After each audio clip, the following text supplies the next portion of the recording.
Almost a year to the date, Shane and his brother Craig left the area we're standing in and walked towards the town centre via the grassy area and park behind us. They walked over the bridge near to the Well Cafe and into town.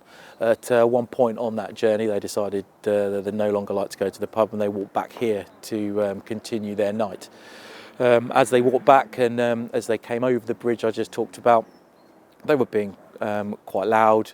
They were enjoying themselves on a night out, and they described somebody from a top floor flat taking exception to that and shouting quite aggressively down at them. They engaged with that person and then continued their walk round to where we're standing now.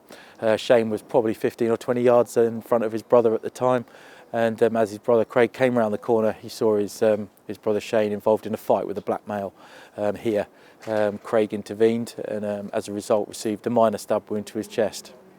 Shane received a much more major wound and died very close to where we are now as a result of that stab wound. This remains a live investigation. It's a Category A homicide, and we've actively been looking at a number of lines of inquiry, hundreds literally throughout the year. Be that CCTV trawling, speaking to witnesses, looking at house-to-house information. We've made 4 arrests, but sadly none of those are the person that we're looking for, and we haven't moved forward to charging. So a lot has gone on in a year, but we haven't been able to solve this job. It has been a complete nightmare. It's like you just don't want to go on. You just don't want to wake up in the morning. When I go to bed I see him smiling and happy, and then when I wake up in the morning I just see him on the slab when I had to go and identify him. And every year it's going to be the same.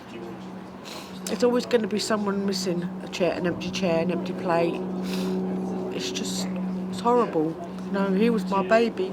The male involved was a black male with a round face, and at the time was wearing a dark puffer jacket with horizontal stitching, maybe a bit shiny in texture, and that's as good as we've got at the moment. Many people might have information. There might be a number of reasons they haven't come forward. People might think that it's information we might already have. They might think that we don't need extra information because we've got everything we need. What I'd say to those people is that there's no reason to be scared. You can come forward anonymously, as you mentioned, if you want, via Crime Stoppers. We'd rather you came forward anonymously than you didn't come forward at all. No matter how small they might think it is, but they don't even have to give a name because they could be anonymous. You know, and let the police do their job. Let the police decide whether it's insignificant or not. Just come forward.